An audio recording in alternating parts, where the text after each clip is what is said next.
que es la parte de aquí, a ver, que es la parte de aquí específicamente.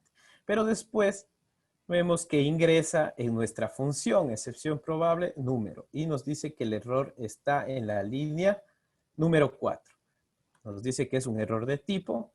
¿Y cuál es el error de tipo? Que no puede convertir números complejos a flotantes. Entonces, dense cuenta que excepción probable fue llamada aquí.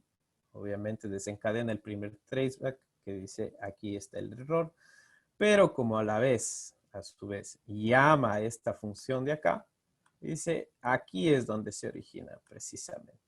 Porque yo no puedo convertir un número complejo en un número punto flotante. Vean cómo a través del traceback del error yo puedo rastrear específicamente dónde se encuentra ese error. ¿Ya? Listo. ¿Cómo también podemos hacer? Excepción probable, por ejemplo, vamos a pasarle ahora el número menos 1. Aquí le pasamos número complejo, ¿cierto? 13 más 1J. Aquí le vamos a pasar un número negativo, que es menos 1. Si ejecutamos esto, nuevamente tenemos un error de tipo, porque dice que no puede convertir complejo a flotante. Y ustedes podrían decir, ¿cómo es que no puede convertir de complejo a flotante si es que no estoy pasándole un número complejo? De hecho, estoy pasándole un entero negativo. ¿Ok?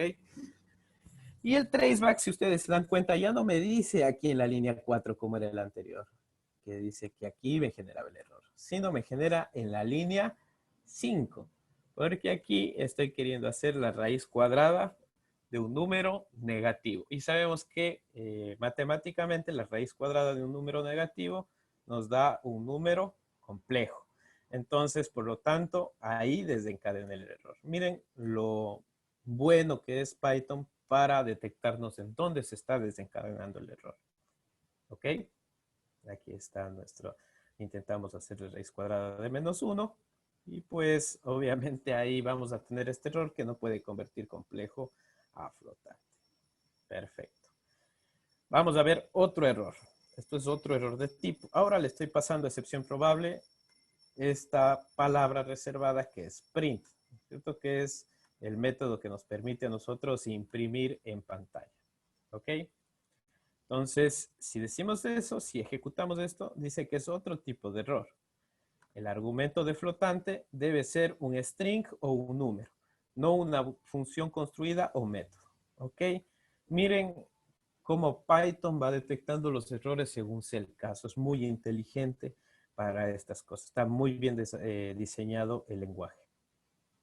Aquí le he pasado print y me dice que debería colocarle, o sea, debería pasar como parámetro a flotante para que pueda castear de manera correcta un string o un número, no una función construida o un método. Y esto sabemos que es una función que está en palabra reservada, incluso en el lenguaje, así que nos da este error. Igual el traceback nos dice que tenemos en la línea 4. Aquí es donde se origina ese error. ¿Ya? ¿Ok? Aquí vamos a ver otro tipo de errores. Esto se llama un value error, error de valor, en donde tenemos excepción probable y le estamos pasando un string que se llama hola. Aquí nos dice que esto es un error de valor, no se puede convertir a flotante y ya le pone 2 puntos, hola. Le está diciendo en otras palabras o nos está diciendo que la palabra hola no podríamos convertirlo a flotante. Y nuevamente el traceback nos señala que tenemos el error en nuestra línea número 4 de la función. ¿Ya? Y acá estamos igual, estamos pasándole otra palabra reservada que es yield. Y pues aquí tenemos un error de sintaxis. Esta excepción, en estos casos de errores de sintaxis, se desencadena el error antes de invocar a la función, debido a que yield es una palabra reservada de Python. Entonces, ni siquiera entra, como ustedes pueden ver aquí, no ingresa la función ni nada, sino simplemente ya desencadena el error, porque es un error de sintaxis. Perfecto. No sé si es que hay alguna duda con respecto a estos errores. ¿Ya? Muy bien. Ahora, si no hay ninguna consulta, vamos a pasar Ya hemos visto algunos errores, cómo se pueden dar, cómo identificamos a través del traceback, y eso sirve mucho cuando desarrollamos en Python. Pero también vamos a ver recursos para la captura y la gestión de excepciones. Una vez que nosotros sepamos que tenemos código susceptible a tener errores, nosotros podemos hacer una gestión de errores. Eso quiere decir que si no hay un error, ¿qué es lo que debe ejecutar? Y si es que existe un error, ¿qué debe ejecutar? Nosotros vamos a controlar eso. Una cosa más que quiero recalcar es de que si nosotros no utilizamos la captura y gestión de excepciones, pues cuando tengamos errores de este tipo, simplemente el programa se va a cerrar a través y terminará ahí la ejecución. Pero a través de la captura y gestión de errores, aunque tengamos un error, pero que ya está gestionado, el programa continuará funcionando, siempre que nosotros lo deseemos, por supuesto. Entonces, Python cuenta con una serie de recursos que permiten la captura y gestión de excepción. Si la excepción no es capturada, esta recorrerá hasta las últimas consecuencias. Enviar un mensaje de error y cerrar el intérprete. Los recursos de gestión y captura de excepciones son las palabras try, except, que son las más importantes, try y except. También tenemos la palabra else o finally. ¿Ok? Ahora, delimitación de código mediante try. Cuando se identifica una sección de código susceptible a errores, esta puede estar delimitada con la expresión try. Entonces, si nosotros ya sabemos que nuestros errores en nuestra función, ¿dónde está la función? Está más arriba. Está aquí en la conversión del número flotante y en este print, pues podemos gestionar, aquí está nuestro código susceptible a errores, podemos gestionarlo colocando un try aquí. Ya vamos a ver cómo se realiza. Muy bien. Listo. En caso de la función excepción probable, se puede observar que los mensajes de error, que el segmento está comprendido entre las líneas 4 y 5 de la función. Ya vimos, ¿no es cierto?, que teníamos errores o en 4 cuando no puede convertir el tipo de dato, o en la línea 5 cuando no puede sacar la raíz, ¿no es cierto?, por ejemplo, de un número negativo. Entonces, lo que vamos a hacer de manera general es, aquí está nuestro flujo principal del programa, colocamos try, dos puntos, y indentado colocamos nuestro bloque de código riesgoso. ¿Ok? Seguido de eso vamos a colocar except, que es, y luego un código que nos diga qué hacer en caso de error. Si es que no existe ningún error, viene try, ejecuta try y no hay ningún problema. Salta el except y continúa el flujo principal. En caso de que tengamos un error en try, lo que va a saltar es ejecutar todos los códigos que tengamos en except, o sea, para gestionar el error, y luego continuará en el flujo principal. Entonces, ahora vamos a ver esta función, pero utilizando try except. Veamos, aquí tenemos la función, es exactamente la misma, pero ahora se llama excepción básica, en donde hemos colocado el try, dos puntos, y a continuación, de manera identada, ya sabemos que es importantísima la indentación en Python, tenemos el código susceptible, que era la transformación a flotante y obviamente la obtención de la raíz cuadrada. Y aquí tenemos colocado except, ¿sí? ¿Qué hacer en caso de que exista un error? Y tenemos esta palabrita que es una palabra reservada, que es pass, que se coloca generalmente cuando tenemos que rellenar, cuando no queremos hacer nada, pero tenemos que rellenar un bloque de código identado. Entonces, si es que genera un error aquí, simplemente va a venir acá, va a ejecutar pass no hace nada, e imprimirá buen día, pero ya no nos saldrá el error. Veamos cómo funciona. En este caso tenemos excepción básica y le estamos pasando el valor de -1. Sabemos que vamos a tener aquí el error en donde queramos sacar la raíz cuadrada de -1. Pero, si ustedes ven, ahora como ya tengo gestionado el error, pues simplemente me genera el error y esto ya no me ejecuta. Ya obviamente esta parte ya no va a poder obtener el valor de la raíz cuadrada, pero no tengo ningún error, no se cierra el programa y tengo buen día, como pueden observar. Acá estamos pasando 13J, es un número complejo, igual, sucede lo mismo. Hola, y me dice buen día. Ahora, ¿qué pasa si le paso 15? Si le paso 15, viene try, Le transforma el 15 a flotante, no hay ningún problema, y luego saca la raíz cuadrada de 15. Ejecuta esto, el except pass ya no toma en cuenta porque no se ha generado ningún error e imprime buen día nada más. Vean ustedes. ¿Sí? Así vamos gestionando el error. Ahora, y tienen que tener mucho cuidado con esto. No es muy buena práctica, y mejor dicho, para nada buena práctica colocar un pass cuando estamos gestionando errores. Está bien, me eliminó el error, pero asimismo no me permite saber qué error estoy teniendo. ¿Sí? Y puede hacer algo como una especie de ofuscación de código para el desarrollador. Entonces, siempre vamos a procurar evitar en lo más posible el uso de pass. Nos salva el momento, como en este caso, pero ya vamos a ver cómo deberíamos manejar de una manera más precisa las excepciones. ¿Ok? Ahora, capturar las excepciones sin dejar evidencia que ocurrieron no es buena idea. Es justo lo que les estaba comentando. Realmente no se gestionan errores, sino simplemente se esconden o se ofuscan, arrojando muy probablemente resultados inesperados y aún más errores posteriormente. ¿Ya? Una técnica muy común para la gestión de errores es el uso de las famosas flags o banderas, que por lo general son objetos de tipo bool que cambian de valor en caso de que un evento ocurra. Entonces, ahora, ¿qué vamos a hacer? Aquí tenemos una bandera que nos dice ocurre error. Va a iniciar en falso, luego viene nuestro try y except, pero en el except, en vez de colocar un pass, le decimos que si es que ocurrió un error, la variable ocurre error me pase a true.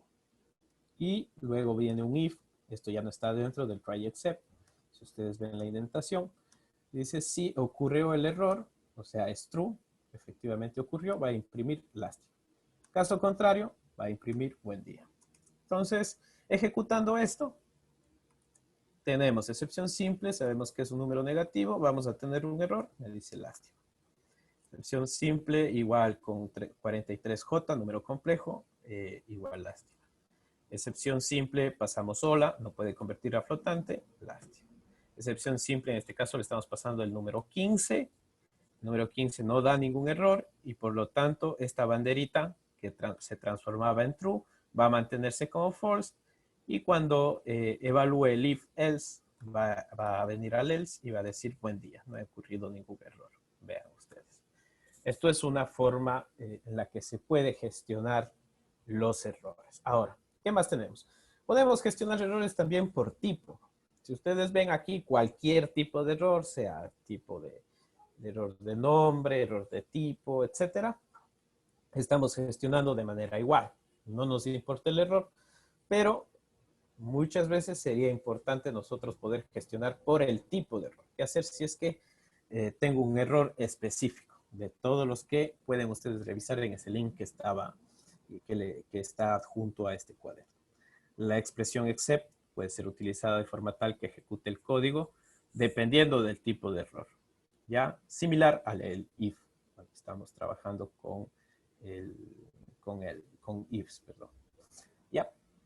Entonces aquí viene nuestro flujo principal. Esta es la forma general en la que se debe escribir. Tenemos nuestro try, que sabemos que siempre va a estar ahí, en donde va a estar nuestro código peligroso. Y el except, ahora vamos a pasarle también con un error, con el nombre del error que tenemos. Aquí tenemos, por ejemplo, error de tipo 1 y qué hacer. Y luego abajo está el bloque de qué debe hacer cuando tengamos un error de tipo 1. Luego except, error de tipo 2 y qué hacer cuando tenemos un error de tipo 2. También podemos hacer de varios tipos de errores a la vez. Error de tipo 3, 4 y qué hacer cuando tengamos un tipo de error 3, 4. Y el except general en caso de que sea o se desencadene un error que no hemos tenido previsto. ¿Ya? Entonces, vamos a ver ahora esta nueva función que es exactamente la misma, solo que estamos manejando y gestionando los errores, en donde también tenemos nuestra banderita. Utilizamos el try para colocar nuestro código peligroso, susceptible a errores. Y aquí le decimos except cuando tenemos un error de tipo. Vean ustedes. Type error. Coloco type error y digo qué hacer cuando tengo un error de tipo. Entonces aquí vamos a cambiar la bandera a true porque ocurrió un error y va a imprimir ocurrió un error previsto. Aquí puede ser ocurrió un error de tipo. ocurrió un error, type error. ¿Ok? Y aquí en except, aquí tenemos el except general. Si es que no es un error que habíamos previsto, pues también nos va a decir no sé qué pasó. Igual nos va a lanzar que hubo un error, pero va a decir no sé qué pasó. Y luego tenemos nuestras banderitas, el control de nuestras banderas. Con el if ocurre error. Donde ocurrió un error va a imprimir lástima y else buen día. Ustedes ven, es el mismo código, solo que estamos ya agregando mayor control. Entonces, aquí dice excepciones identificadas, le pasamos -1 y dice ocurrió un error, type error. Vean ustedes. Le estamos pasando acá 43J, igual dice ocurrió un error, type error. Vean acá, estamos pasando la palabra hola. Este no es un error de tipo como tal. Y aquí dice, como no detecta, no estaba previsto este error, pasa no este except que dice type error, sino va a pasar al except que está a partir de la línea 2, en donde dice, no sé qué pasó. ¿Ya? Y si es que obviamente le pasamos un número y no hay ningún error, pues ningún except va a ejecutarse. ¿Ya? Perfecto. Otra forma en la que nosotros podemos conocer más sobre el error que estamos obteniendo es utilizando la expresión as, ¿ya? Que es como darle un alias al error que estamos ejecutando. Entonces, para eso, vamos a ver acá esta nueva función, que es exactamente la misma, al menos la aplicación, pero el control del error está sucediendo de manera diferente. Vean aquí, lo importante es esta parte de aquí. En el except type error que ya teníamos nosotros identificado, le decimos as descripción. Entonces, en descripción nos va a dar la descripción que nos entrega Python cuando genere el error. ¿Ya? Si ejecutamos esto, cuando pasemos el valor de -1, dice, ocurrió un error previsto, que es lo que tenemos escrito acá, pero adicionalmente a eso nos entrega la descripción que Python nos da. No puede convertir de complejo a flotante. Vean ustedes. Mucho más descriptivo. ¿Sí? Y luego, bueno, ejecuta lástima porque ocurre error, va a pasar de la bandera a true. Aquí tenemos nuevamente excepciones descritas, ocurrió un error previsto y como descripción ahora va a tomar esta variable que creamos que se llama descripción, va a tomar el error o la descripción del error que nos entrega Python y luego lo vamos a imprimir como vemos aquí. Nuevamente ocurrió un error previsto.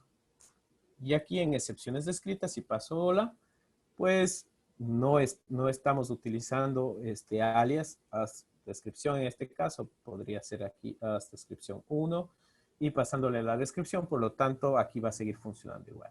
Entonces es importante que si yo quiero saber cuál es la descripción que me da el intérprete de Python, tengo que utilizar as y un nombre para el error, para la descripción de error que nos dé. En este caso, yo le coloqué descripción, ustedes podrían colocar un nombre que diga, por ejemplo, una variable que diga error de tipo. Y ustedes imprimen ese error de tipo y lo que van a tener es lo que nos dé el intérprete de Python. ¿Ok? Ahora, hasta aquí hemos visto principalmente el uso de try y except, que son las más importantes. Pero también esas dos, cuando vamos a manejar errores, no pueden faltar. Pero hay unas extras que nos permiten tener un control más profundo todavía sobre los errores, que es else y finally. ¿Ya? Además de except, Python cuenta con otros dos recursos que completan la gestión de errores, ¿ya? Que son else y finally. La expresión else. Del mismo modo que con if, la expresión else se ejecuta en el caso de que no se genere una excepción.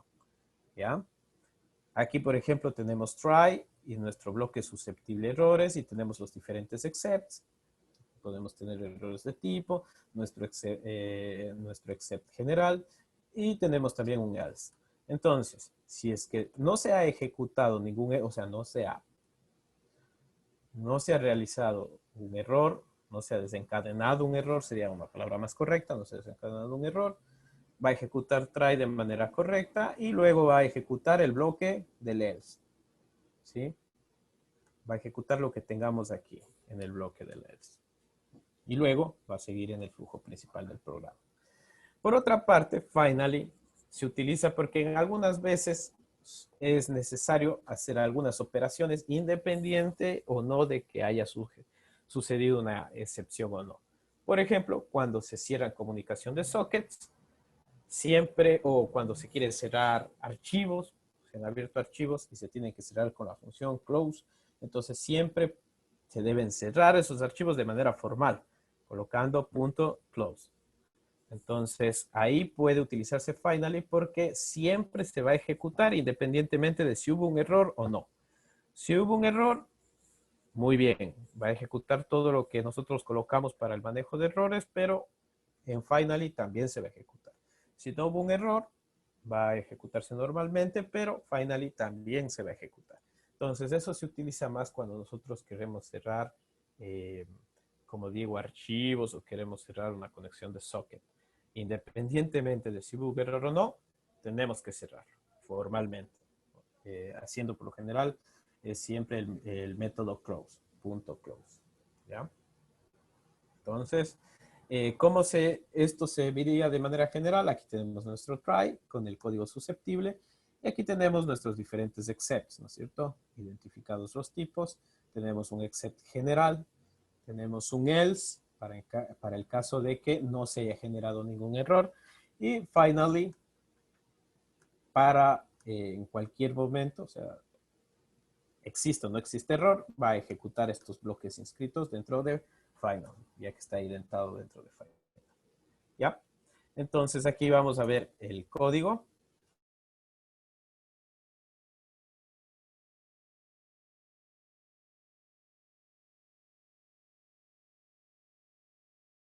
Errores. Donde estamos imprimiendo no hubo errores. ¿Se me escucha? Hola. Estaba un poco entrecortado. ¿En serio? El internet inestable, dice. Bueno, continuemos. Entonces, ahora lo que tenemos es el else, en el caso de que no hay errores, y finally, que siempre se va a terminar ejecutando. Aquí vamos en finally, si ustedes ven, vamos a evaluar nuestra bandera, porque siempre a la final queríamos ver si nuestra bandera ocurrió un error o no ocurrió un error.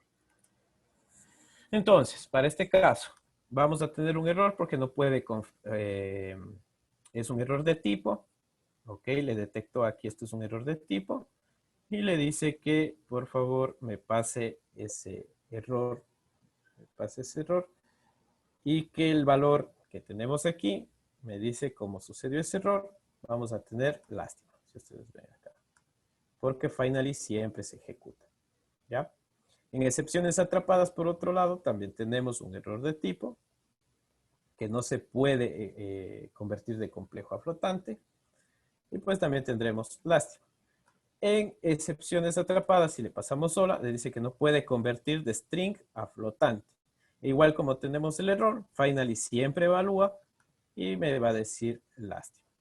Sin embargo, si le pasamos un número en formato string, pero correctamente, pues lo que tenemos es el valor de la raíz cuadrada y lo que tenemos dentro del else. Si ustedes se fijan, dice no hubo errores dentro del else. Y aquí tenemos esa impresión de no hubo errores. Luego, cuando venga al finally, evalúa, como no hubo errores, va a saltar este lástima y va a ejecutar el else con la expresión yay. ¿Ok? Y luego, finalmente, buen día. ¿Ya? Dudas, preguntas que nacieron de este tema de excepciones. ¿Queda clarísimo? ¿Se entendió?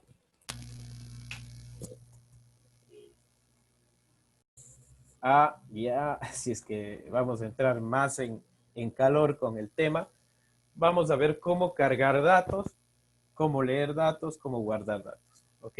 Cómo almacenarlos, cómo cargar. Para eso vamos a utilizar dos librerías muy útiles.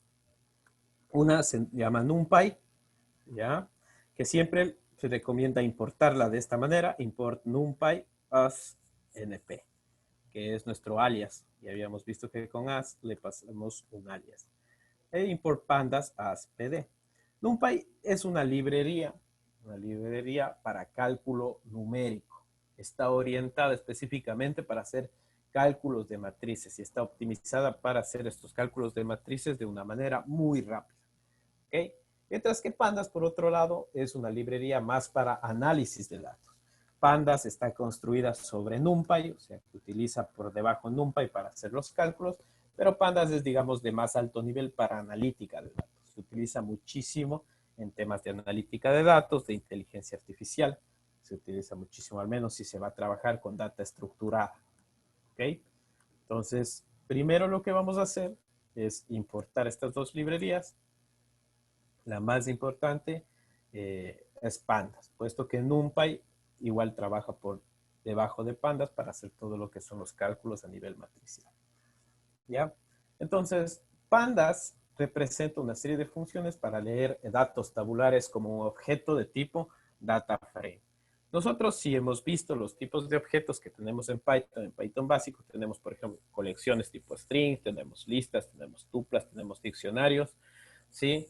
Aparte de, digamos, las primitivas, ¿no es cierto?, que trabajan los lenguajes, que son tipo entero, tipo flotante, tipo complejo. Podríamos hablar de tipo bool también, son primitivas como tal, y tenemos las colecciones, que son tipos de datos más complejos. En Pandas trabajamos con tipos de datos que son, digamos, de más alto nivel para análisis, que se llama data frame. ¿Ok? Entonces, cuando ustedes escuchen data frame, es como una especie de tabla.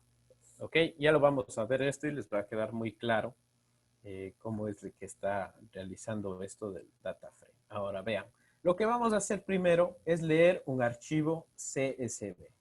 Es muy importante, es súper importante saber leer estos archivos porque cuando nosotros estamos analizando datos, generalmente vienen esos datos en este tipo de formatos.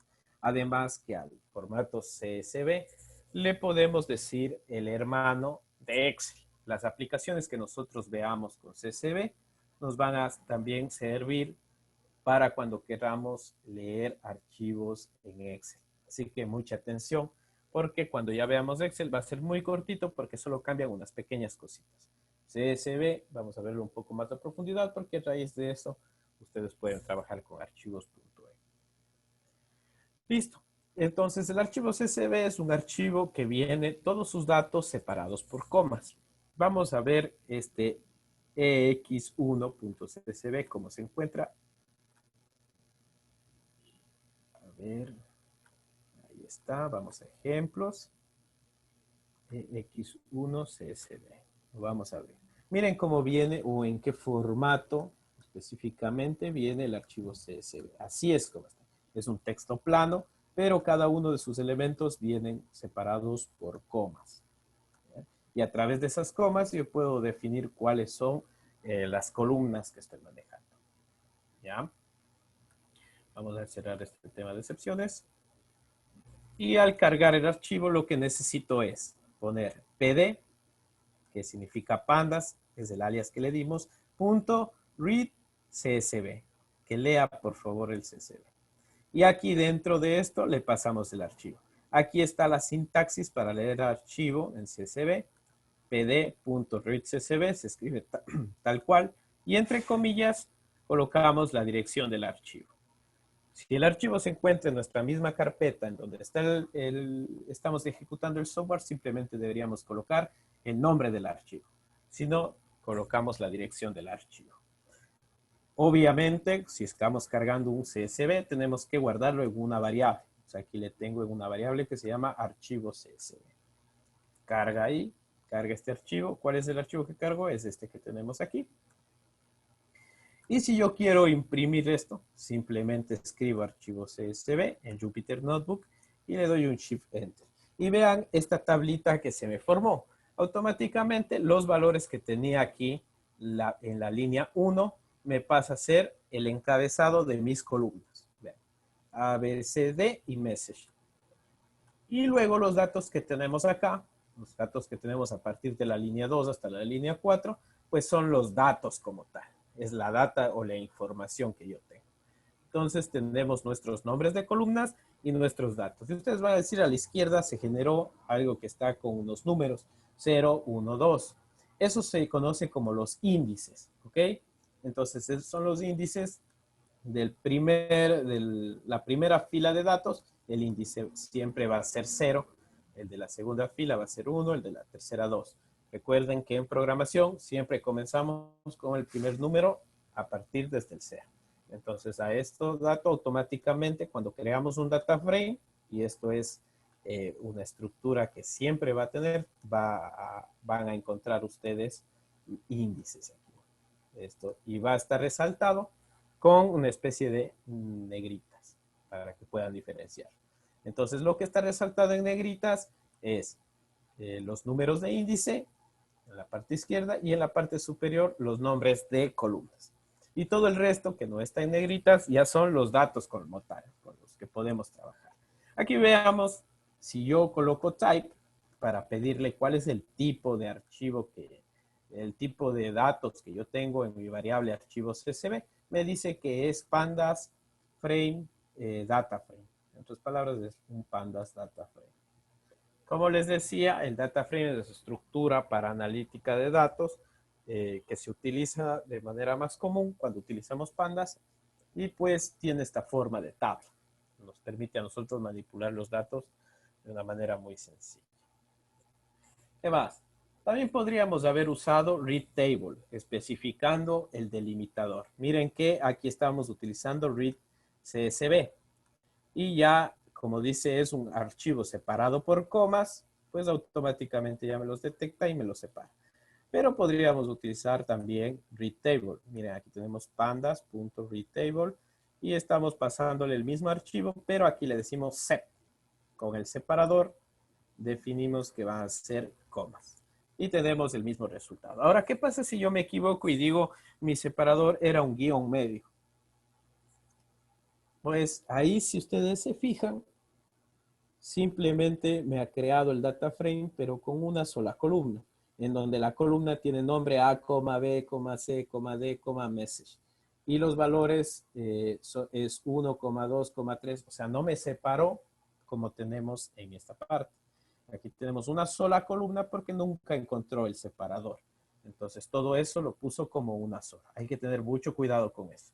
Y cuando estamos leyendo archivos de tipo CSV, hay que tener cuidado con los separadores, porque a veces algunos archivos sí vienen definidos con comas, como podríamos decir es el estándar, pero otros vienen separados por 2 puntos, por líneas, ya que por ejemplo utilizan flotantes, números flotantes, y están separados por comas, por líneas, por otro tipo de símbolos, por iguales, etc.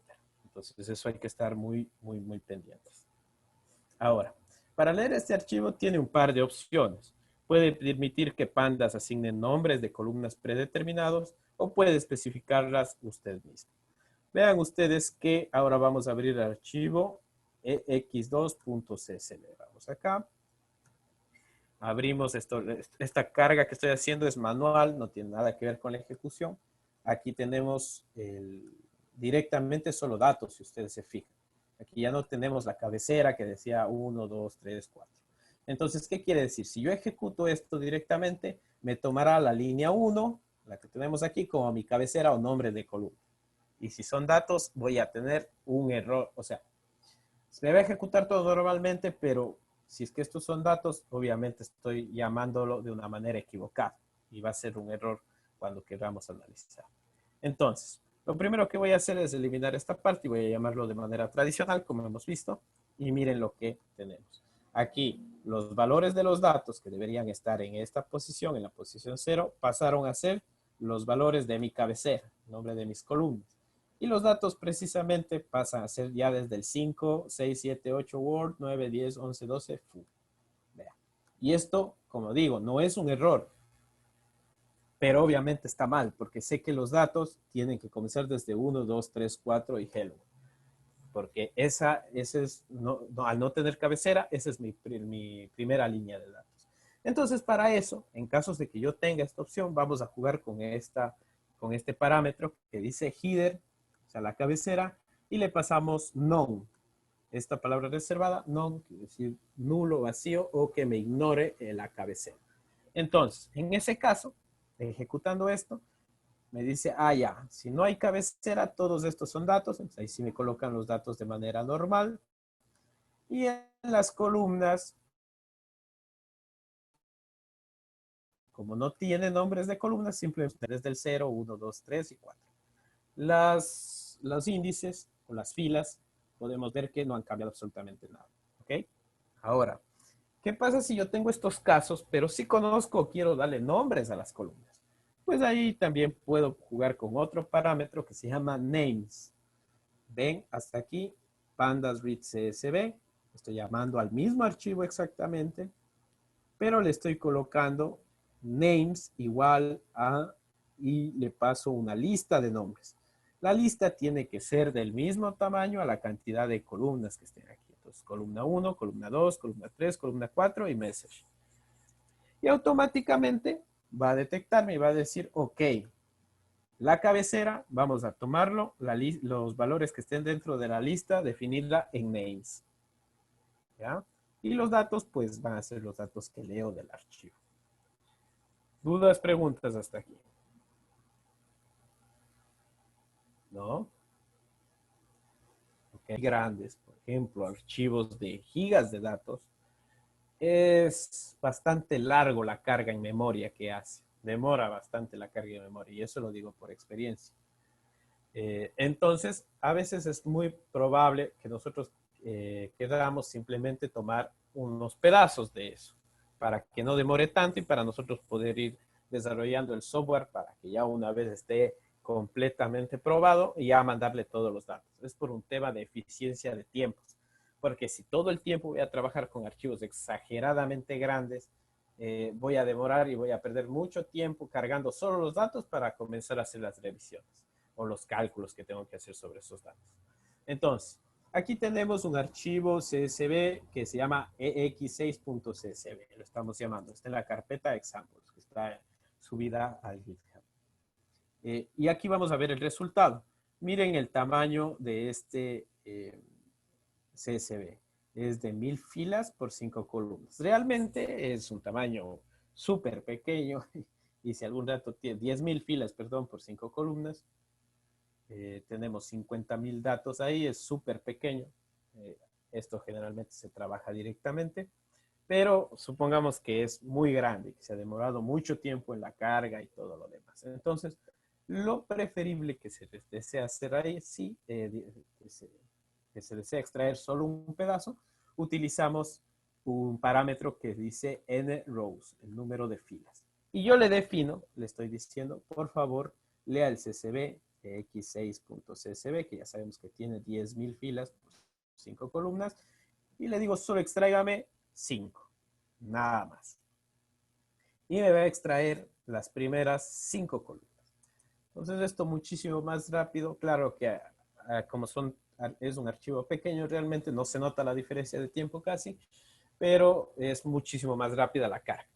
Entonces, vean ustedes, aquí simplemente ya tengo cargado los datos mucho más rápido y tengo mis 5 columnas. Entonces aquí, si yo estoy trabajando con 1.000.000 de datos, por ejemplo, 1.000.000 de datos, quizás solo quiera extraer los 10.000 primeros o los 50.000 primeros. ¿Ya? Entonces así no demoro haciendo los procedimientos posteriores. Hay que estar también muy atentos. Entonces para eso sirve el parámetro nRows. Perfecto.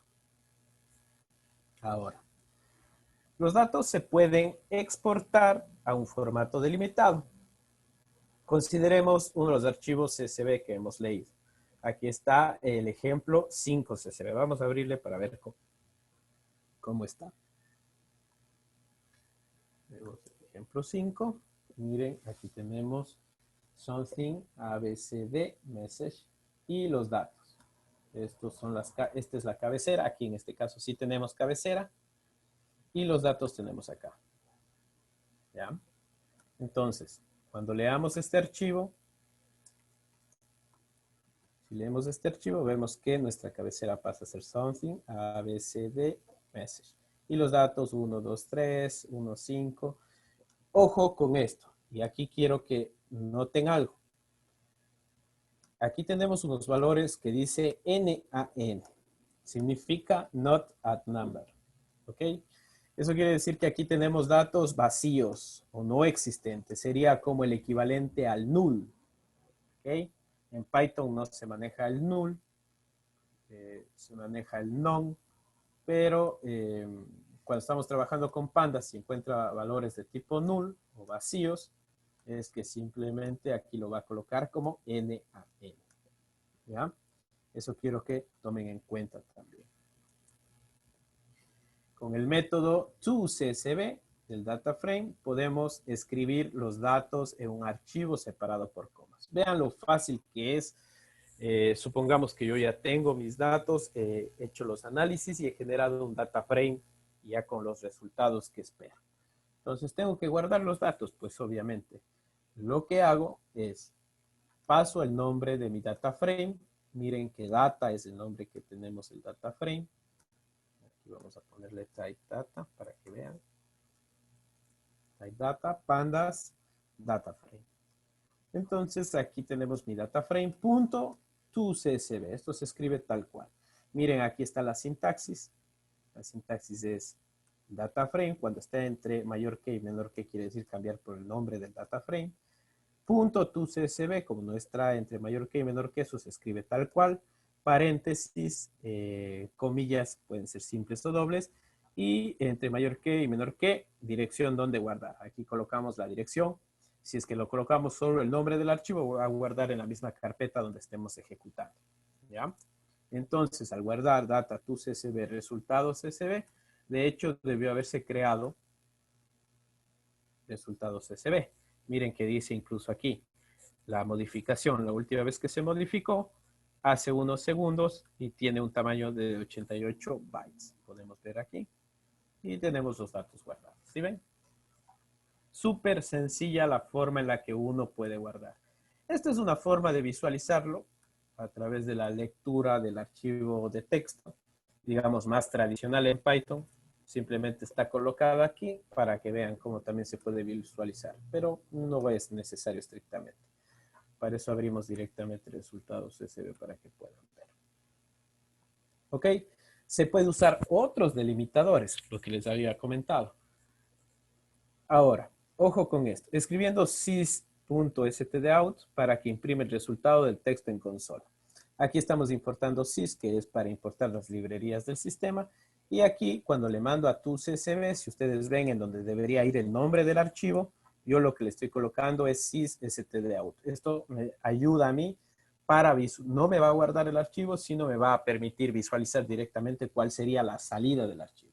Si aquí yo pusiera un nombre, por ejemplo, ejemplo 2, se me guardarían estos datos tal cual como están escritos aquí en un archivo que se llame ejemplo 2. Y aquí colocamos un separador. Miren que al mandar en toCSV podemos usar el parámetro sep para cambiar de separador. El separador por default que tenemos es el separador coma. Pero aquí tenemos el separador pipe, que se conoce como pipe. ¿Ya? Y miren, esta es la salida que yo tuviera en mi archivo. Como digo, ahora no estamos escribiendo en el archivo. Lo normal sería que aquí en vez de sys.stdout tenga el nombre del archivo, hola.csv. Voy a generar esto solo para que vean. Aquí no me muestra nada en este momento, pero debe haberse creado hola CSV hace unos segundos, el mismo tamaño. Y si vemos, vean que el separador del resultado, que era el original, que estaba con comas, ahora el separador se ha cambiado por este símbolo pipe. Y así pueden ustedes cambiar por el símbolo que ustedes deseen. Almohadillas, porcentuales, slash, paréntesis, lo que ustedes quieran, cualquier símbolo. Incluso puede ir ahí separadores hechos por palabras, lo que ustedes deseen. Pero esto más que todo se les está indicando para que vean que pueden cambiar de separador. Por lo general, siempre intentemos seguir el estándar, que es el separador de comas. Ahora vamos a dejar sys.stdout, que ya vieron que esto solo estaba colocado para que en vez de que me genere un archivo, me imprima que es los datos que tendría el archivo. Ojo, si yo pongo esto, ya no me genera el archivo, sino solo me imprime. Si nosotros esto no usaríamos normalmente porque lo que yo quiero es que me guarde el archivo, ¿no es cierto? Pero para efecto demostrativo está este sysstdout. Ok, aquí por ejemplo vamos a hacer data to CSV, vamos a hacer que nos imprima, pero vean este otro parámetro interesante que tenemos aquí, que dice NaRep, que significa reemplazos de valores vacíos, de los NaN que les había comentado. Y voy a reemplazar en donde estén valores vacíos por esta palabra que dice valor guión bajo vacío. Entonces habíamos visto que nosotros tenemos valores vacíos en message en la fila 0 y en la columna C en la fila 1. Ven, aquí tengo valores vacíos. ¿Qué pasa si yo ejecuto esto? Pues pasa a message en la columna 0. Vean que aquí tenía mi vacío, pero se reemplazó por lo que yo coloqué aquí, que es valor vacío. E igual de la misma manera, aquí no se observa tan bien porque los datos obviamente están amontonados, pero de la misma manera en donde estaba el otro vacío, que era la columna C, en la fila 1, aquí se reemplazó, en lugar de colocarse vacío, se reemplazó por valor vacío, por lo que yo coloqué aquí. Entonces hay que tener mucho cuidado con eso y cuando queramos reemplazar los valores vacíos, por ejemplo, por valores centinela que se conocen. Coloco valor vacío para saber cuando yo lea el archivo que ahí existió un valor vacío y que por lo tanto tengo que hacer algún procesamiento o un preprocesamiento de datos. ¿Ya? Si otras opciones especificadas, se describe las etiquetas de la fila y la columna. Ambos pueden ser deshabilitados. Si ustedes ven aquí, observan, estos son las columnas, son los nombres de las columnas que teníamos. Y acá tenemos los índices. Vean, aquí nos acompaña el índice 0, 1, 2. Pero yo muy probablemente diga, no, yo quiero solo mi archivo ya con datos puros, no me interesa a mí las cabeceras, ni tampoco quiero los índices. Entonces yo puedo tranquilamente deshabilitar esto. ¿Cómo deshabilito? Con los parámetros index igual a false. Con eso ya no me va a imprimir los índices que tengo acá. Y con header igual a false, utilizando, vean, esto es toCSV para guardar, header igual a false, me deja de funcionar, o sea, ya no me graba, no me guarda en el archivo las cabeceras o los nombres de columnas. Y vean ustedes la salida que tenemos es simplemente los datos, tal cual. ¿Sí? Tenemos los datos. Ya no tenemos índices ni tenemos nombres de columnas. También se puede escribir solo un subconjunto de las columnas en el orden que elija. Vean ustedes. Yo quizás tengo un montón de datos, pero no quiero ese montón de datos grabarlo. Solo quiero escribir algunas columnas específicas. Entonces, para eso igual voy a guardar utilizando mi data frame. Ya sabemos que data es el nombre de mi data frame, en donde, la variable en donde están todos los valores, punto toCSV. Aquí debería ir el nombre, recuerden eso, que solo para este efecto demostrativo estamos utilizando sysstdout, pero aquí debería ir el nombre con el cual se va a guardar el archivo. Coma, index false. ¿Por qué? Le estoy diciendo en este caso, yo no quiero índices. Eso no me coloque estos índices. ¿Ya? Y luego, vean que yo coloco este parámetro que dice columns y le estoy definiendo qué columnas voy a guardar. Y le digo a través de una lista, si ustedes ven esto es una lista, le digo la columna que tenga el nombre A, la columna que tenga el nombre B y la columna que tenga el nombre C. Solo esas tres columnas quiero guardar. Seguido de una coma que diga aquí el reemplazo de valores nulos, si es que a la vez también quiero reemplazar valores nulos, yo le he reemplazado en este caso con otra frase, podemos decir que dice no existe valor. Entonces la salida, ¿qué es lo que se me va a guardar? Pues voy a tener en mi primera fila la cabecera, porque en este caso las cabeceras como en la línea 68, no está ahí en 68, no las eliminé, porque aquí abajo no hay header false. No voy a tener índices, porque aquí sí eliminé el índice, le dije index false, por lo tanto no se guardan los índices. Y le dije que por favor solamente las columnas A, B y C sean los que me guarden. Y si es que en una de esas columnas no existe valor, por favor me reemplace con la frase no existe valor. Y miren, en C, en la fila 1, teníamos un valor none o nulo. Y eso me reemplazó con no existe valor. Ojo que aquí podría reemplazar con cualquier cosa, ¿no? Con un número, con lo que yo necesite. Es simplemente, como digo, datos centinelas que me avisarán la próxima vez que cargue los datos que ahí no existía un valor y que debo hacer un tratamiento de datos. Perfecto. Con esto hemos terminado la lectura de archivos CSV. Como digo, es el hermano de Excel y se puede aplicar todas estas funciones también a un Excel cuando queramos grabar o leer a un archivo Excel. Ya vamos a ver en qué cambia o lo poquito que cambia porque prácticamente es exactamente lo mismo. Listo. Ahora vamos a leer datos en JSON. JSON es la abreviatura de JavaScript Object Notation. Se ha convertido en uno de los formatos estándar para enviar solicitudes HTTP entre navegadores web y otras aplicaciones. Es un formato de datos mucho más libre que un formulario de texto tabulado como el CSV. Y aquí un ejemplo. Por ejemplo, actualmente estoy trabajando en la adquisición de datos desde una API de una empresa para hacer un tratamiento de una analítica de datos y los datos me llegan a mí en formato JSON. Y ellos, cuando yo después hago la analítica, las predicciones con inteligencia artificial, devuelvo dichos datos a través de una API que está programada en Python, valga la aclaración también, porque es muy fácil. Espero que podamos alcanzar a eso también, porque es muy rapidito que podemos generar APIs para enviar a través de Internet.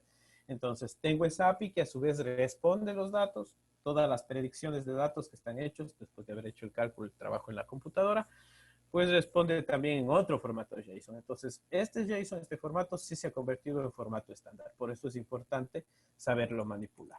¿Ok? Aquí tenemos un formato JSON que es lo que tiene de especial es que siempre vamos a tener como una especie de diccionario en Python. Clave, valor. Aquí tenemos otro que es clave y valor. El valor aquí se compone a su vez de múltiples valores en una lista, pero especialmente todo esto se considera simplemente valor. Aquí tenemos clave, PET y valor null o nulo. Aquí tenemos clave siblings y aquí tenemos valor. En este caso los valores son bastantes, que a su vez se subdividen en claves valor. Así es como más o menos funciona el JSON. Es siempre una clave que está asociado a un valor, pero a su vez pueden ser valores anidados, como en este caso. ¿Ya? JSON, a ver, si es que nosotros tenemos un valor en JSON, podemos tener valores de tipo nulo, pero Python ya va a entender que esos valores de tipo nulo va a traducirlos a su tipo estándar, que es non-type, ¿ya? El tipo non, que es el equivalente al nulo en otros lenguajes, ¿ok? Sí lo va a poder leer. Entonces, para eso necesitamos importar una librería que se llama JSON, ¿sí? Vamos a hacer primero, por ejemplo, en este caso, si ustedes ven, todo esto de aquí se llama, todos estos valores de aquí se llama OBJ, u objeto, ¿ya? Y aquí le estoy diciendo que JSON, por favor, me cargue el objeto. Y cuando yo consulto el tipo de dato que yo tengo aquí, digo que el tipo de dato que tengo en la variable result es un tipo diccionario. Entiende que es un tipo diccionario porque estamos hablando que los diccionarios funcionan muy similar al JSON en Python. Es clave, valor. Y justamente están separados por corchetes. No, perdón, por llaves. Entonces, por llaves están separados, entonces lo va a entender como si fuera un archivo, digamos, un tipo de dato diccionario. Aquí presentamos result. Aquí, como ven, son todos los datos que acabamos de ver, ¿sí? Y JSON dumps, por otro lado, convierte un objeto tipo Python nuevamente a un formato JSON. Ahora vamos a hacer con JSON dumps. Vamos a transformar este diccionario que teníamos aquí inicialmente a un tipo JSON. Pero si yo consulto, lo que va a decir es un tipo string. Ya no me reconoce como diccionario como tal, sino me va a reconocer como si fuera un string completo. No me va a decir que el formato es JSON, pero aquí este string se sobreentiende que a través del JSON dumps está transformado ya a un formato tipo JSON. Ahora, miren que nosotros tenemos en la carpetita examples, tenemos un ejemplo .json. Vamos a leerlo de una manera tradicional, como se abre un archivo en Python puro. Estas demostraciones de Python puro, y que yo les aclaro, no es que tengan que hacerlas ustedes cuando vayan a llamar archivos, es solo para visualización. Entonces, vean cuál es el formato en un formato JSON.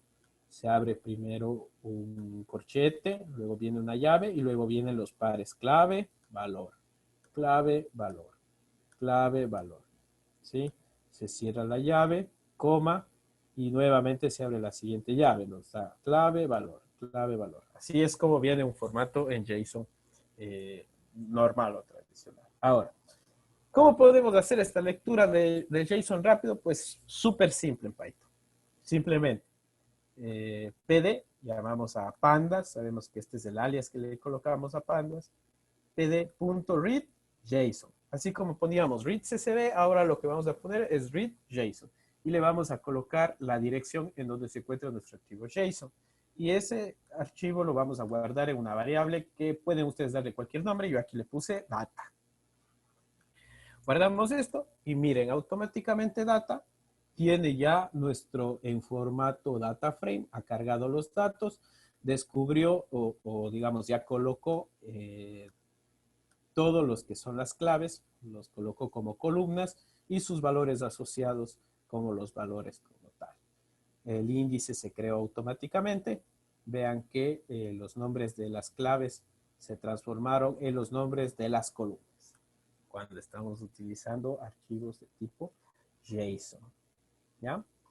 Y si necesita exportar datos de JSON, digamos de pandas a JSON, por el contrario, digamos, yo tengo mi dataset así, y alguien me dice, por favor, pásame el dataset, pero quiero que esté en formato JSON. Perfecto, no hay ningún problema. Lo único que debo colocar es data, que es el nombre de mi data frame, punto to JSON, igual como poníamos to CSV, o sea, enviar a CSV. Aquí por un tema de visualización estoy imprimiendo para que vean qué es lo que se guarda, pero aquí debería ir el nombre. Voy a poner la sintaxis, me permiten escribir la sintaxis aquí, sería data frame, ya sabemos que aquí sería el nombre de nuestra variable que tiene nombre data frame. De ley tenemos que colocar de esta manera, to-JSON, y entre paréntesis, aquí serían comillas, y aquí dirección del archivo. O pongamos el nombre del archivo mejor, para que sea más simple. Nombre de archivo. ¿Ya?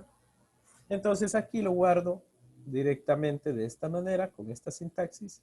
Guardaría los datos ya en formato tipo JSON. ¿Ya? Solo simplemente vean que con Panda se simplifica un montón todos estos trabajos. Porque para leer coloco read JSON y le paso el archivo JSON que quiero leer. Y si quiero guardar en formato JSON, pongo toJSON y automáticamente, vean, me formatea o me da ese resultado salida que yo necesito.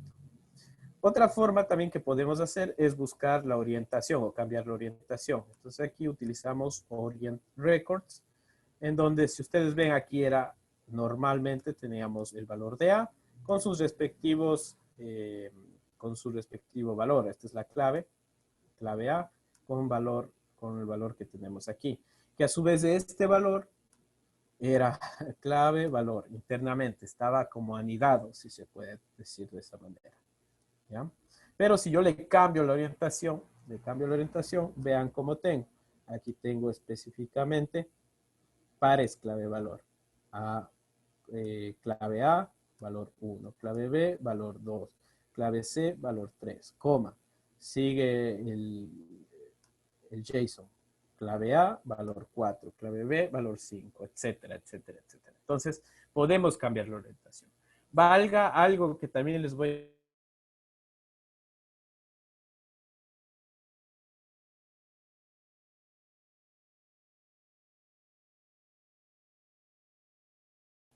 cuando estamos trabajando en cuadernos de tipo Jupyter y estamos haciendo la analítica de datos. Entonces, para un pequeño tip que les doy, es que si ustedes no saben información sobre un tema en un cuaderno Jupyter, pueden presionar Shift, Tab, Tab 2 veces y tendré la información, una ayuda inmediatamente de cuáles son los parámetros que puedo pasarle a la función y una explicación de cada uno de los parámetros que tenemos en la función. Entonces aquí sí es que yo digo, ¿qué es esto de orient? Veamos que aquí dice que tengo un parámetro que se llama orient, que normalmente viene como tipo none por defecto, pero yo puedo bajar y buscar dónde está orient.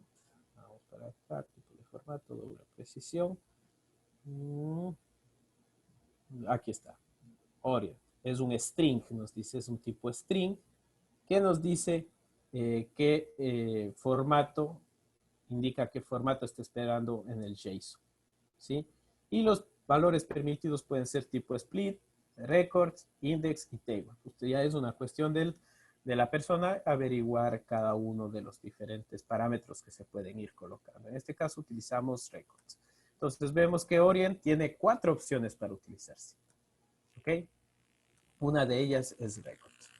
Preguntas con respecto al CSV y formato JSON. Hay una pregunta en el chat que dice, ¿cómo detectar los vacíos o nulos dentro de mi base de datos? Porque normalmente suelen generar errores más adelante dentro del programa.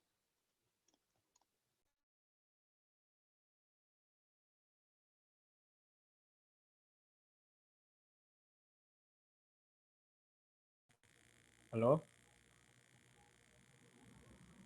¿Aló? ¿Se escuchó la pregunta? No, a ver, repíteme, por favor. Ya. La pregunta es, ¿cómo detectar los vacíos o nulos dentro de mi base de datos? Porque normalmente suelen generar errores más adelante dentro del programa. Excelente pregunta. Muy bien. Cuando nosotros tenemos vacíos o nulos en la base de datos como tal,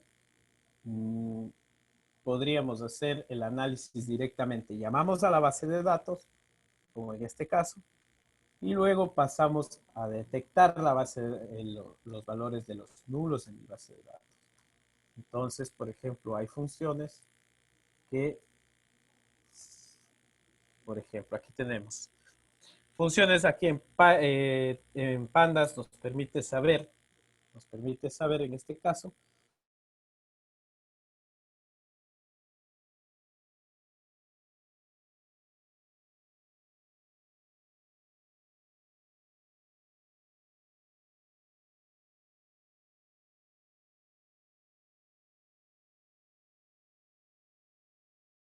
los valores vacíos. Una de ellas es a través del método isNA, en donde yo coloco el nombre de mi data frame, que ya cargué con datos vacíos y todos incluidos, punto isNA.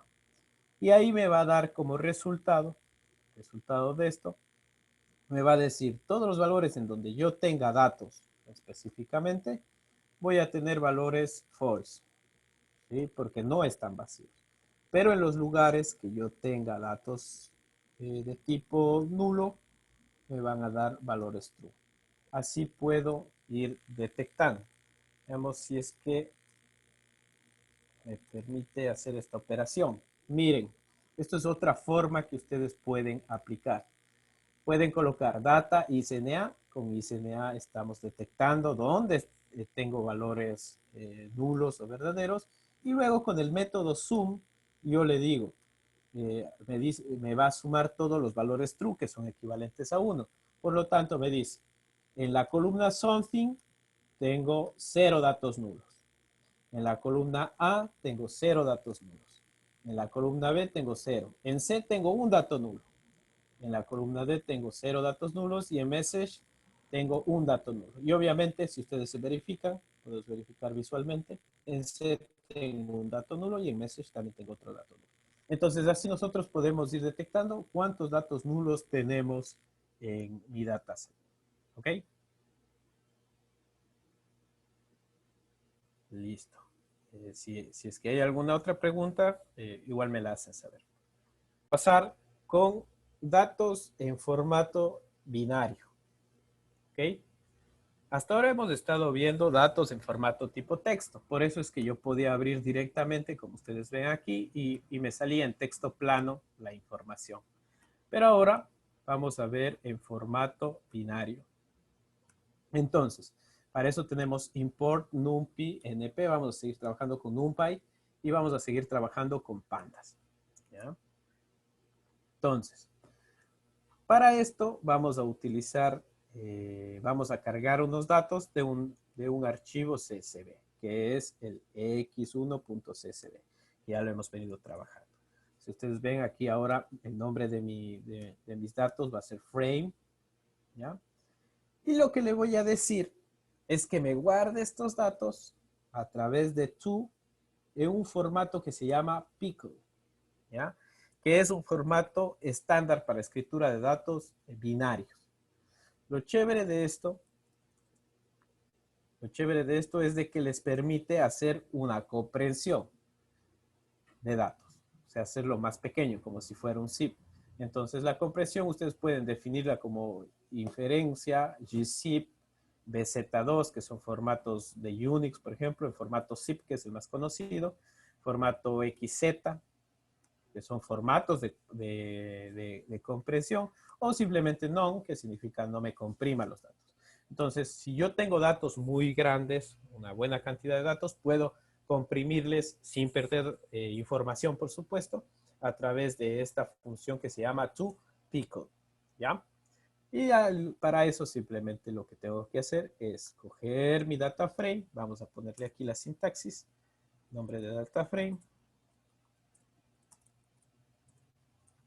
nombre de f, punto to, esto sí se escribe tal cual, ¿ya? Y aquí sería entre comillas, ya sabemos que simples o dobles, no importa, nombre del archivo. Nombre del archivo que quiero guardar. Esto es para guardar. Aquí es guardar los datos. Y si yo quiero leer, en cambio, de un archivo que ya ha estado previamente en este formato, pues lo único que hago es read pickle y le pongo el nombre o la dirección en donde se encuentra dicho archivo. Y listo. Con eso, igual que como hablamos del JSON, como hablamos del CSV, vean ustedes la facilidad que yo tengo para para guardar en estos archivos de tipo binario, ¿ya? Y estos archivos de tipo binario tienen la ventaja de que me permiten incluso hacer una comprensión de datos, ¿ok? Este es el archivo binario más sencillo. Ahora vamos a ver un formato más extensamente utilizado en ciencia de datos que se llama HDF5. HDF5 es un formato de archivo considerado destinado para almacenar grandes cantidades de datos científicos.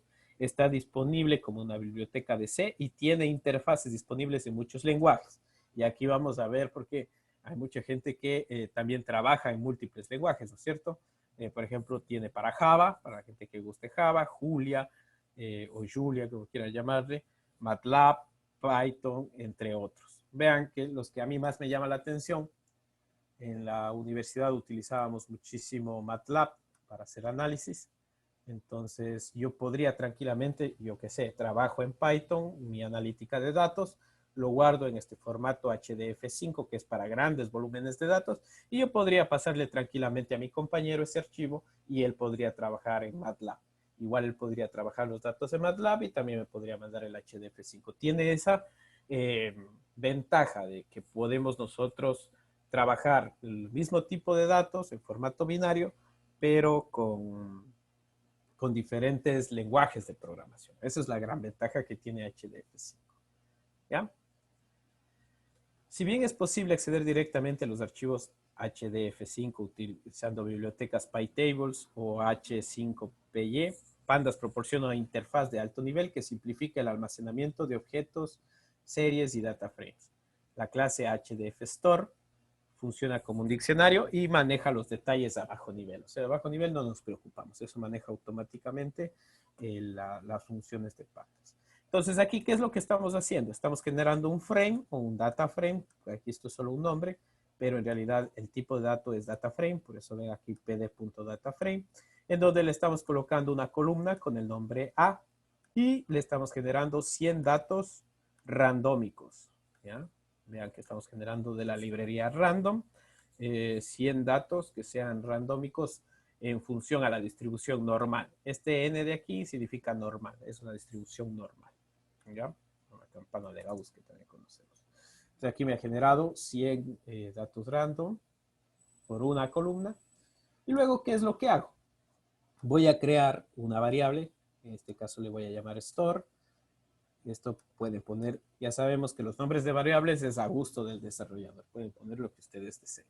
Siempre deben ser obviamente descriptivas a lo que están realizando por una buena práctica de programación.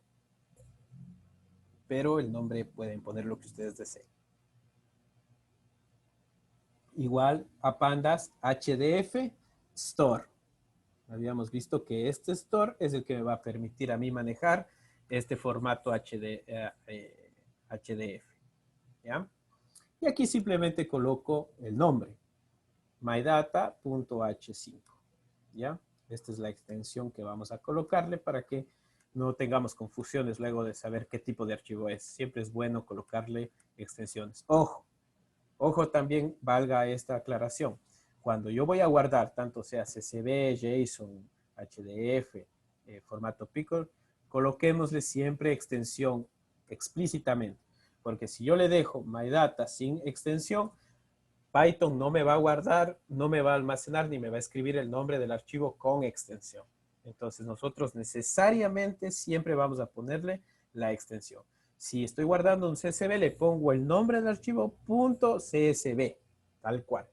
Si es JSON, el nombre del archivo .json.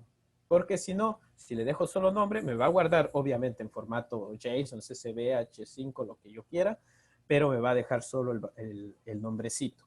No me va a decir la extensión. Y eso puede acarrear problemas después. Acarrear en el sentido de que no sé cómo abrir el archivo. Capaz estoy queriendo abrir un archivo JSON, pero estoy cargando con una llamada desde CSV. Entonces voy a tener errores. Hay que tener cuidado con eso. Entonces nosotros siempre, todas las cosas que guardemos, manualmente vamos a irle colocando, siempre tenemos que agregarle la extensión para no confundirnos nosotros mismos. Luego, estamos almacenando a través, por ejemplo, de la variable store, le estamos creando una columna que se llama objeto 1, y en esa columna objeto 1 le vamos a guardar todo el frame, que sería todos nuestros datos que están aquí. Si yo quiero ver los datos que están almacenados, no los voy a poder ver u observar de manera directa. Simplemente, si ustedes ven, dice que este es HDF Store, el tipo de dato, y el file path, que es la dirección en la que se encuentra, que es directamente mydata h5. Aquí lo que estoy haciendo es almacenar ahora con el nombre objeto 1-columna, el frame, pero solo la columna A. En este caso, como la columna A es la única que existe, van a cargar exactamente los mismos valores. No va a cambiar en nada. ¿Ya?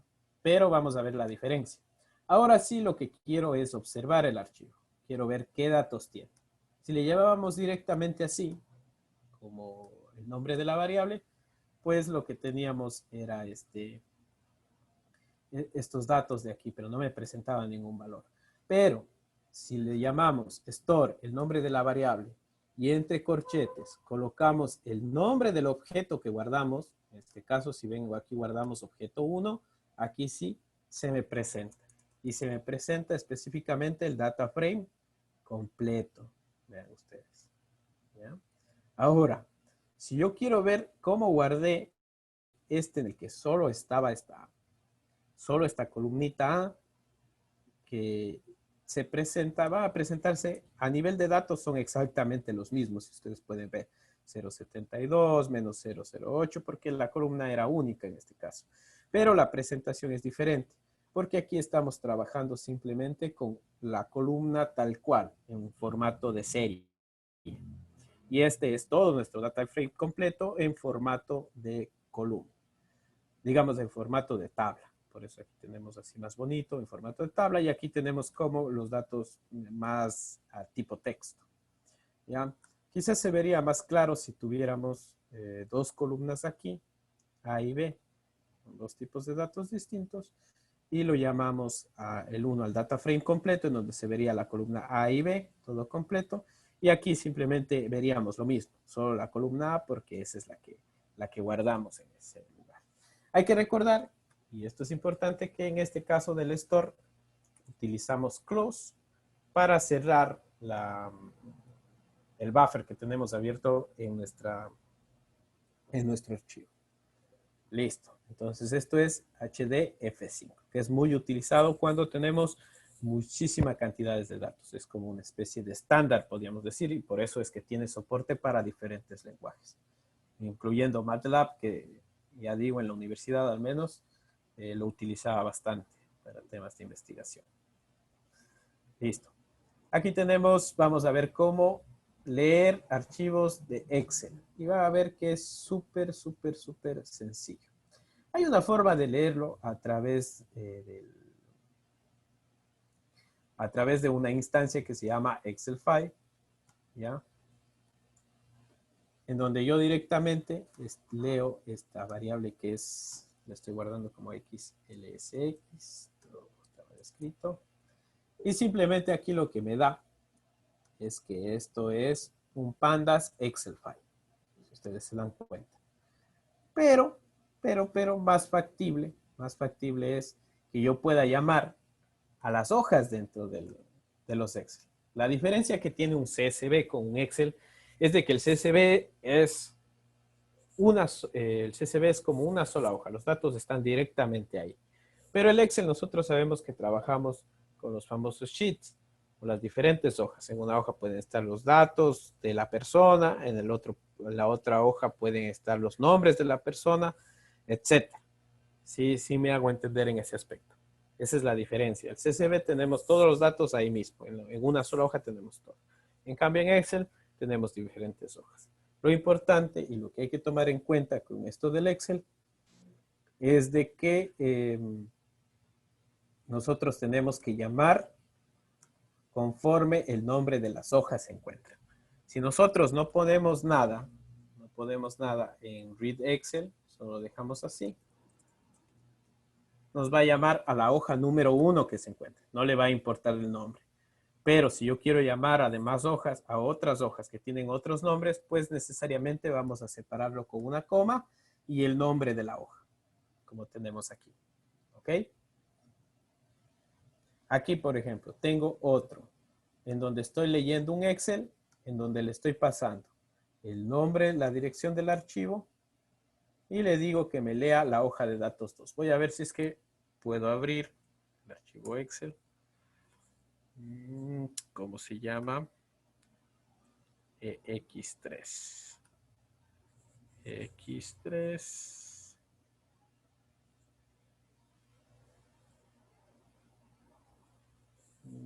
Acá está. X3 CSV.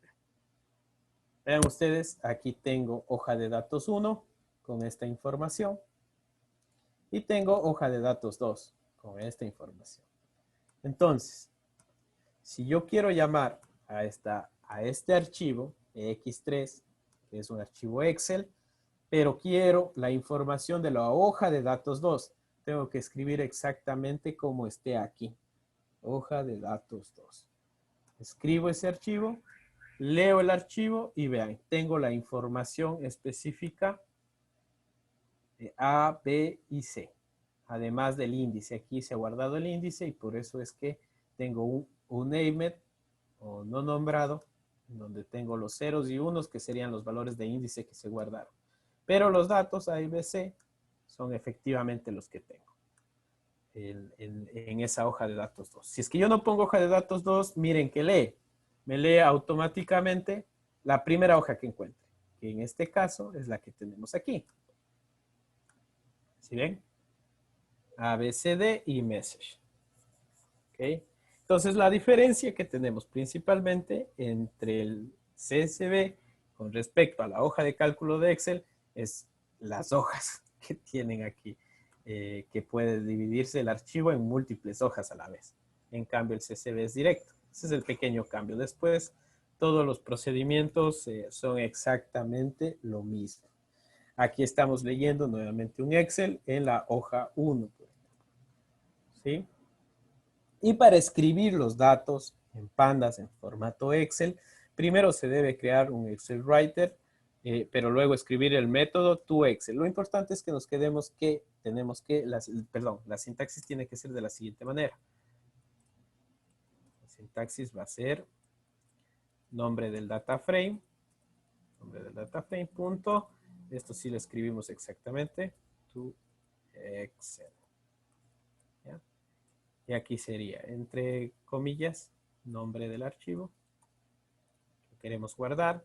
Recuerden que, como está aquí, manualmente igual vamos a poner la extensión. No nos olvidemos nunca de eso. ¿Ok? Coma, nombre de la hoja. Aquí sería nombre de hoja.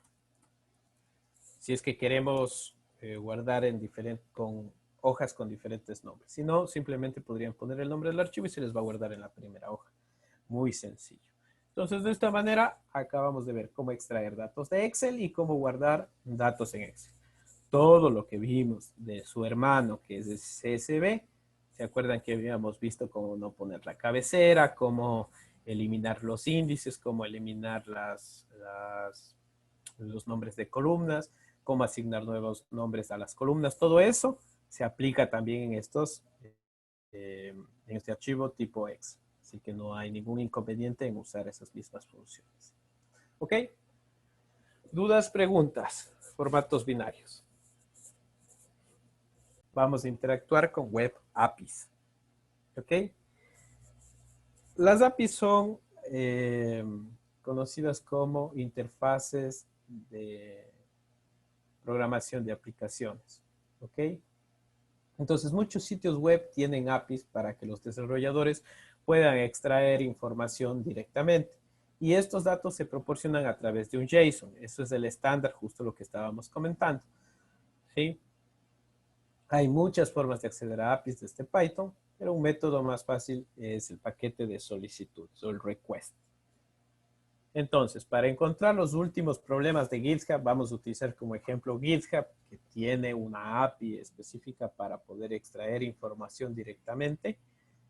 Podemos utilizar requests. Vamos a llamar a request para hacer estas consultas. Entonces, vamos a importar NumPy y vamos a importar pandas, porque es importante que nosotros, si vamos a manipular datos, tengamos cargadas estas librerías. Y luego vamos a importar esta librería que es request. Esta librería viene ya por defecto. Generalmente cuando se instala Python también se instala esta librería request, que me permite hacer consultas a través de métodos get y post mediante internet. Entonces vamos a importar esta librería. Está puesta aquí abajo, pero podría estar acompañando a Python, acá en la parte superior. Generalmente, y esto también les digo, como aquí no vamos a poner ningún alias, vamos a dejarle el request tal cual. Generalmente, siempre cuando vamos a comenzar un script de código en Python, lo importante es que todas las librerías queden en la parte superior, ¿ya? Aunque sí podríamos colocarlo como está aquí abajo, podríamos colocarlo por acá, dependiendo de las librerías, pero lo más recomendable es que siempre las librerías, todo lo que llamemos debe estar en el espacio superior. Ahora, lo que vamos a llamar, vamos a definir una URL. La URL que nos permite comunicarnos con la API de GitHub es api.github.com. Luego, vamos a repos, pandas dev, o sea, este es el desarrollo de pandas. Vamos a consultar los issues o los inconvenientes o problemas que ha tenido el desarrollo de la librería pandas, que es la que estamos utilizando y que hemos estado viendo que es súper útil. ¿Ok? Ahora, nosotros lo que vamos a hacer es a través de request, que estamos llamando a esta librería, .get, aquí le estamos diciendo que vamos a hacer una solicitud get HTTP utilizando la biblioteca request, ¿ya? Porque me permite esa API utilizar estas consultas de tipo get. También podemos utilizar, si es que hay otras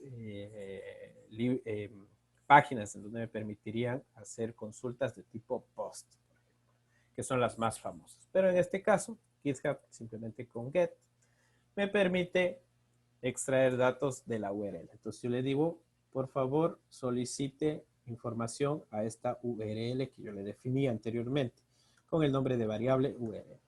La respuesta de esto, aquí tenemos el código que dice 200. El código 200 quiere decir que todo ha ido ok.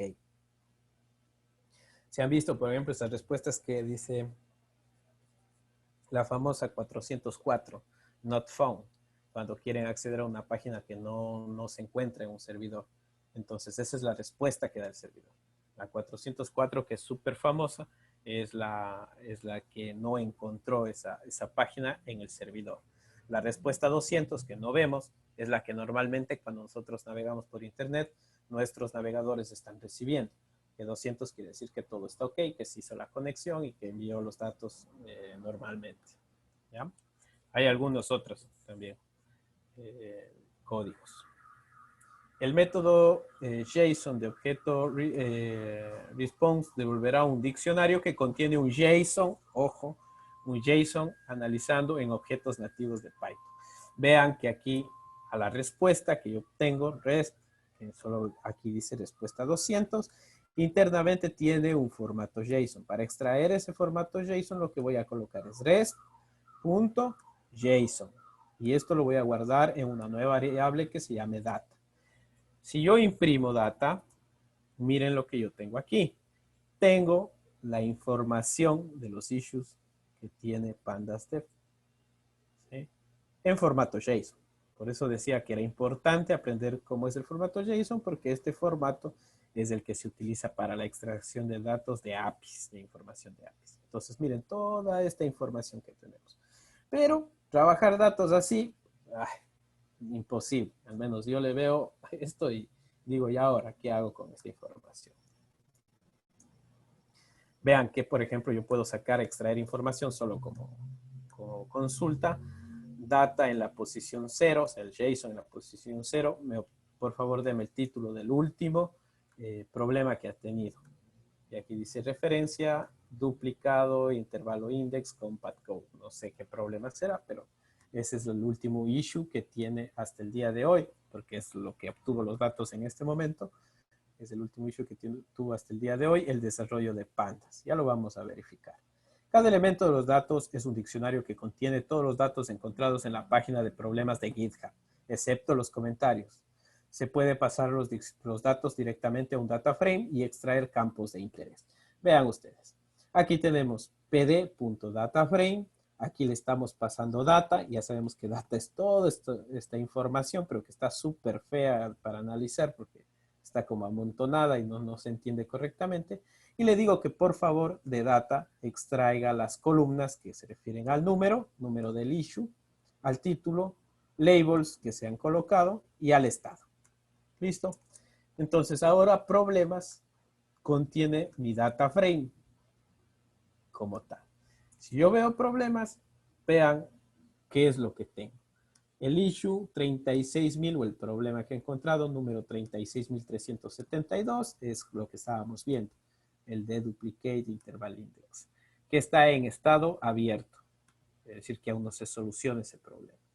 El 36.371 dice bug, hay un error, que hay que reparar el multiíndice, la apilación de columnas multiíndice. ¿Ya? Entonces aquí sí yo ya puedo ir analizando de una manera clarísima, ir viendo la información que tengo, por ejemplo, el 36.356 es documentación, el 54 es desarrollo, aquí tenemos algunos bugs que han sido encontrados y los estados que están, ¿no? Si están abiertos o están cerrados. Estos como son los últimos, todos están abiertos, aún no han sido cerrados. Verifiquemos esta información, entramos en GitHub, vamos a colocar el proyecto Pandas, aquí está PandasDev,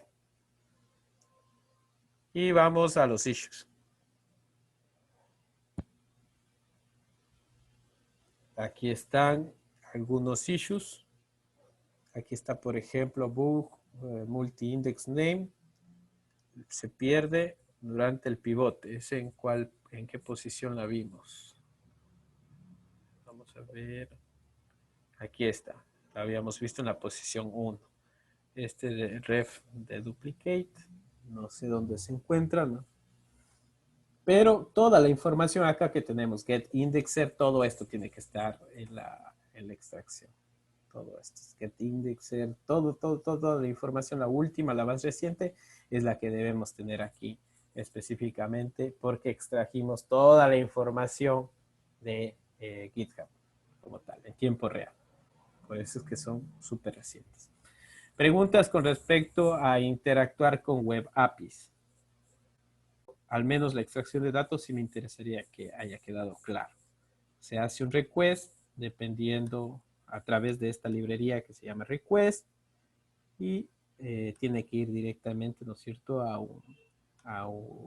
una URL definida y le paso el parámetro que yo quiero colocar para solicitar los datos. Esto depende del servidor, si acepta tipo GET o tipo POST. Y le paso el link. Y si es que necesito parámetros, además del link, le voy colocando los parámetros, por ejemplo, en el caso de POST. Y verifico la respuesta. Si la respuesta es 200, voy a tener un archivo JSON también como respuesta y ese archivo JSON lo extraigo utilizando RESP JSON. O sea, el nombre donde guardé la respuesta de aquí, .json, y extraigo los datos. Una vez extraído los datos, puedo hacerlo data frame para que sea más sencillo, simplemente colocando pd.dataframe, le paso el nombre donde está mi data frame, digamos mi JSON de datos, y escojo las columnas. Si no pongo columnas aquí, me va a coger toda la data que extrajo. Y simplemente con eso imprimo y puedo hacer el análisis. Ya me queda súper bonito. Ustedes podrán decir, chévere, ¿y qué pasa si es que no quiero analizar nada? Solo quiero eso pasarle a mi profesor o a mi amigo. Simplemente cogen problemas.tu.csv, por ejemplo, si quieren guardar en ese archivo, y pusieran el nombre aquí. Problemas, pandas, GitHub.csv.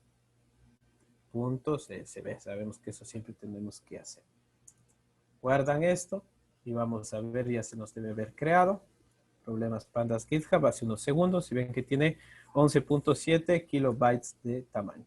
Y vean, ya tengo aquí guardado. Obviamente se ve feo aquí, pero el rato que ellos lean a través de CSV mismo ya se les va a poner bonito, así como tenemos nosotros en nuestro data frame original en el que teníamos acá. Vamos a ponerle aquí. Voy a poner problemas. El rato que ellos lean van a verlo de esta manera. Ya lo van a ver todo claro. Obviamente, si abren el archivo así normalmente CSV, lo van a ver todo amontonado igual. Pero el rato que lean con read CSV, van a verlo todo muy bien formado en un data frame. ¿Dudas, preguntas? Creo que ya es hora de ir cerrando el día de hoy. Espero que les haya gustado. Mañana vamos a ver algo de base de datos, ¿sí? Y ya vamos a continuar con otros temas.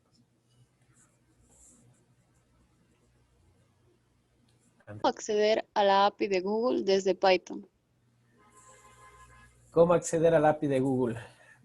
Sinceramente, no sé, nunca he accedido, pero para el día de mañana le hacemos un pequeño ejemplo para iniciar. ¿Ya? Yo ya busco, no debe ser para nada complicado, de hecho Google tiene una buena documentación para las APIs y siempre tienen que hacer ese proceso de leer cómo acceder a cada una de las APIs. Pero ya para el día de mañana iniciamos con acceder al API de Google para extraer algún dato. ¿Ya?